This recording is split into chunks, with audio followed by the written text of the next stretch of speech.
Still waiting for... Happy Sunday, you guys. Happy Sunday. We haven't got anyone on yet.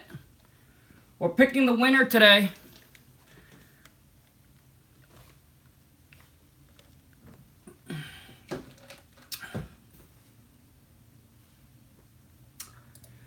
Boy, Sunday, nobody. 32nd in. I got nobody on. I'm still waiting. Anyone out there? So you guys, we're picking the winner today. I'm doing it live. Hopefully you guys will be able to join me. But we got it. I got all the name in here. Happy Sunday. We got 2 people on. I know it's a Sunday. Taking the time away from you guys is Sunday. I feel bad. Let me know where you guys coming in at. You guys, happy Sunday. How's your Sunday morning going? Anybody? Anybody gonna answer that? We got 2 people. So there should be 2 likes. Come on now. But you guys, we're doing the live drawing today. Tony, happy Sunday. What up, buddy? 4 people. Where you guys coming in at? Let me know where you guys coming in at. There it is. 4 people, 4 likes. Love it. Thanks, you guys. Really appreciate it. You guys got any question about real estate? I want to add, you know, I at least want to add some kind of a value to you guys today. Not just picking out the winner. Texas. What part of Texas? Memphis, Tennessee. Kira, happy Sunday. And you guys, once again, I apologize if I don't pronounce your guys' name right. Ija Blue, hello, happy Sunday. David Thompson, happy Sunday. Ya boy, Massachusetts, happy Sunday. Kenneth, Florida, happy Sunday. San Antonio, yes, happy Sunday, you guys. Torrey Manor, Atlanta. You guys, happy Sunday. How are you guys doing? How is your market? Are you guys going to do some, let me know what you guys are going to be doing today. Are you guys going to be writing letters? You guys going to be driving for dollars? Abel, I think that's how you pronounce it. Abel, happy Sunday, Atlanta, Georgia. Cold calling. That's right. Cold call. Cold call on a Sunday. Doesn't really matter. Call them up. Buy their house. Put it on a contract, you guys. It's 2018. Drive for dollars today. Great. I don't... Driving for dollars. Yeah, driving for dollars, it's a really good way. David, I'm glad this before this super... You guys, I don't watch football. I'm probably the only one that probably don't watch football. Big D, what's up? But anyways, you guys, how you guys doing? Any question about real estate? Let me, I want to be able to answer 1 or 2 questions before I hit the gym. I have an appointment to look at a house tomorrow. They mail me their keys. I have an appointment to look at a house tomorrow. You got on a contract? Amber, happy Sunday. Hey, you guys, also too, is any one of you that's recently closed a wholesale deal, your first wholesale deal, would love to get you guys on the show and let you share your stories, you know, of where you came from, and also too is how you got that first deal, just to help inspire other people. So how often do you get deals off of expired listing? You know, when I was first starting out, I was hitting the expired listing a lot.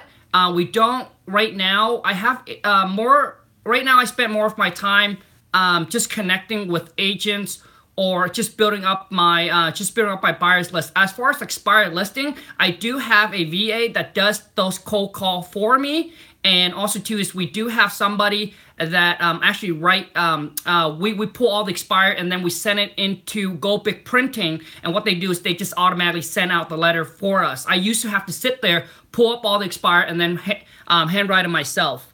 Raul, happy Sunday. How often do we get... Yeah, so anyways, to go back, David, to answer your question, how often do I get deals off of the expired listing? Man, I would say I get one deal every 3 months. One deal every every quarter. I'm sorry. Kira, how do you use a CRM? Yes, and that is Podio. This used to be my Podium or CRM. I wouldn't recommend it. But we do Podio, Investor Fuse, and CarRail. That's a whole. Do you wholesale any property that are listed with an agent? Absolutely, man. Absolutely. We're actually about to do I'll probably end up doing a hotel. So hotel is different than wholesale. But there's a short sale that we got under contract. I'll have to tell you guys more about it, but it's worth, we got to lock up on a contract for $100,000. It's probably worth, I would say, $280,000, and it probably needs about $50,000. So I'll probably hotel and probably make, I don't know, we're shooting to make $60,000 on it. How do you explain expired listing? I have researched it and have not found any information yet. So Kenneth, expired listing is you go on, you have to have access to the MLS, or you have to have a connection with the agents and tell them to send you all the expired listing. I would go back even as far as 2 years or 3 years back, because the market has appreciated. So 2, 3, or 4 years ago, right? 3 or 4 years ago, those property doesn't worth as much as they do now. And make sure that before you send them a letter or you call them, make sure you double check, copy the address, and then, search it up and see if it has been sold recently or not. You guys, don't be shy. We got 14 people on. I should see 14 thumbs up. So expired listing, or if you have access, then pull it up. But I would go back as far as you can, I would go 3 to 4 years back, because obviously, those people, if they haven't sold, now that if you contact them and if you tell them you will be able to buy it cash, etc., you have a good chance of getting a deal. And if you guys are interested in, let me know this. I'm about to do. So what it is it's not about wholesaling, but I'll share with you guys how to buy rental properties where you can refinance 6 months later, pull all your money back out, and if you're good enough, you get the deal low enough, what you do is you pull all of your money back out plus money from the bank. So the bank will pay you, the bank will give you money, and then you own this property, and then you keep it as long-term wealth. But it's a great way to use. So basically, wholesaling is building up that cash and then taking that cash and then dumping into rental to build up your wealth. If you guys are interested in that, comment below, and then I'll share with you. Right now, all of my rentals, we don't have any money into it. We pull all of our money back out, and it's still cash flow. And so right now, plus banker loaning at only like 4.5%, which is cheap. Do you have any master leasing? Amber, I guess what you're asking is, do we do any like leasing, like owner finance or lease options? Do we wholesale any of that? Am I understanding you right? And typically we don't wholesale lease options, owner finance, etc. We just like to do a nice clean deal cash out, and I have done the owner financing, and I'll share with you guys why.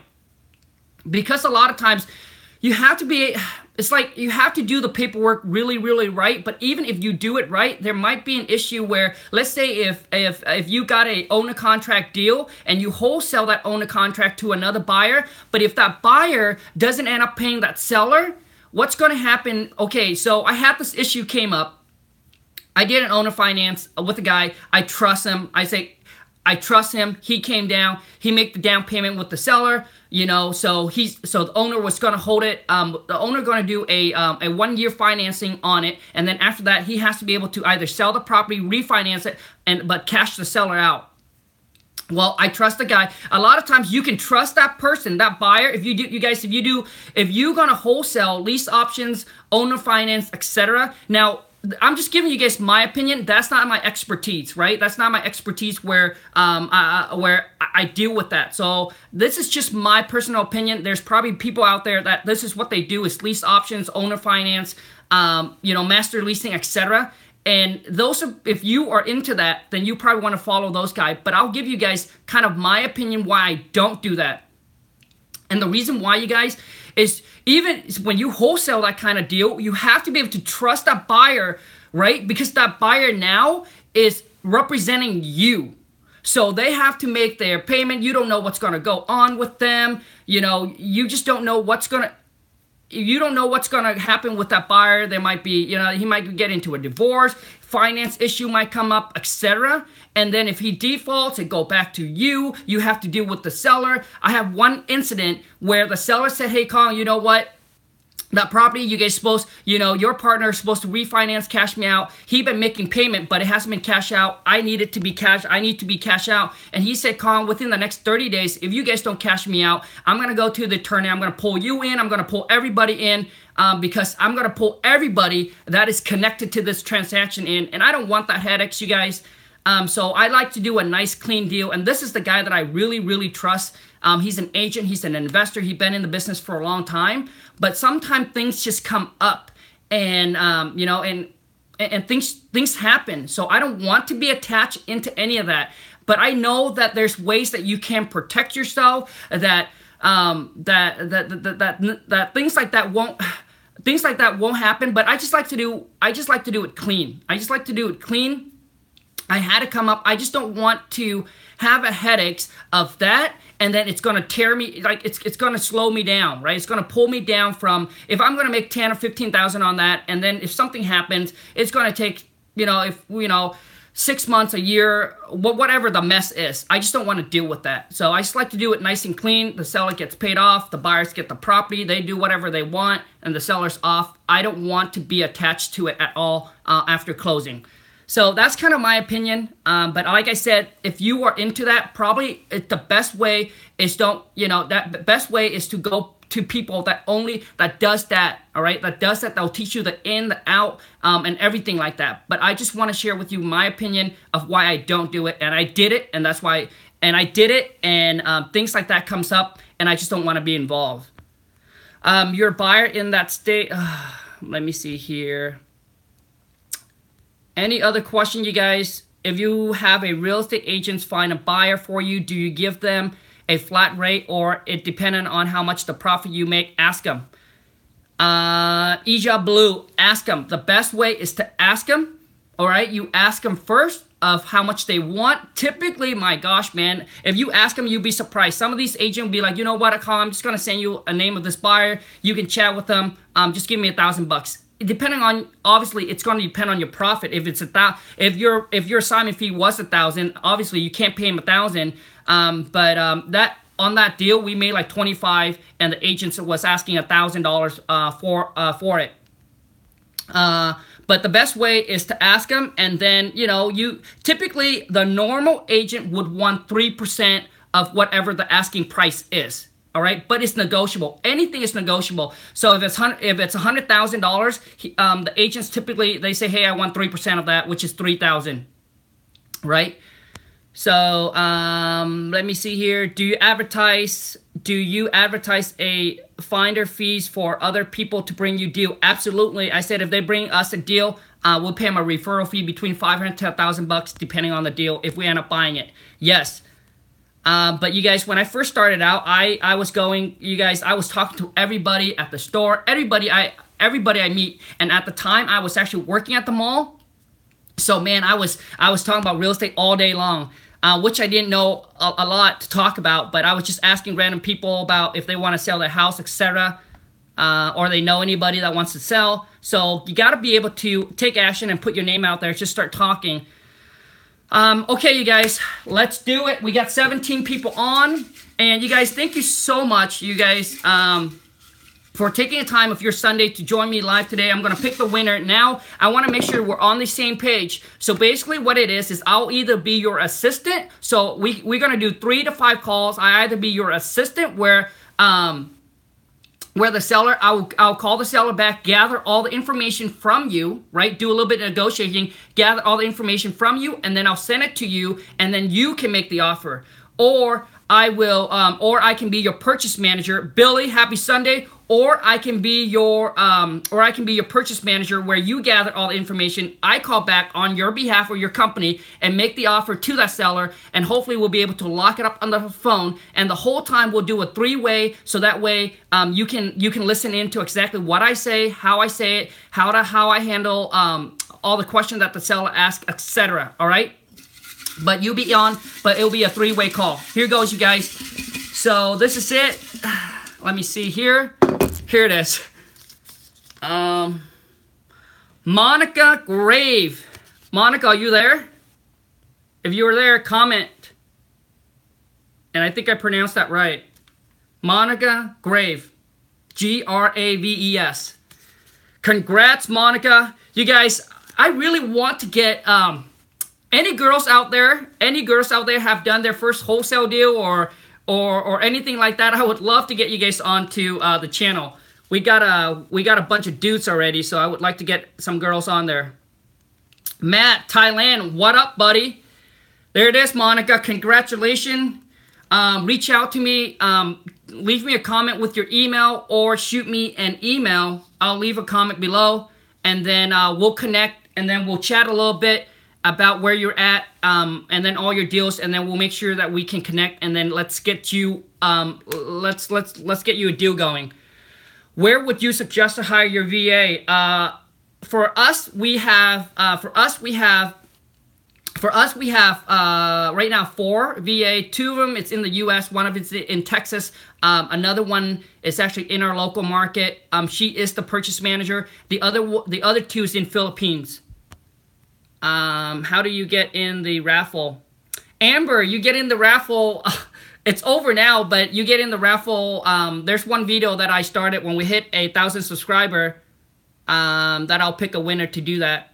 You guys, when I hit 10,000, let me know what you guys want me to do when I hit 10,000. I kind of know what I wanted to do already, but I want to get you guys this idea. So that's it, you guys. Thank you so much. I'm not going to take any more of you guys. It's Sunday. Thank you so much, you guys. Have a great rest of your Sunday. And Monica, you are the lucky winner. So please reach out to me. Let's connect. Let's get you a deal. Bye, you guys. Take care.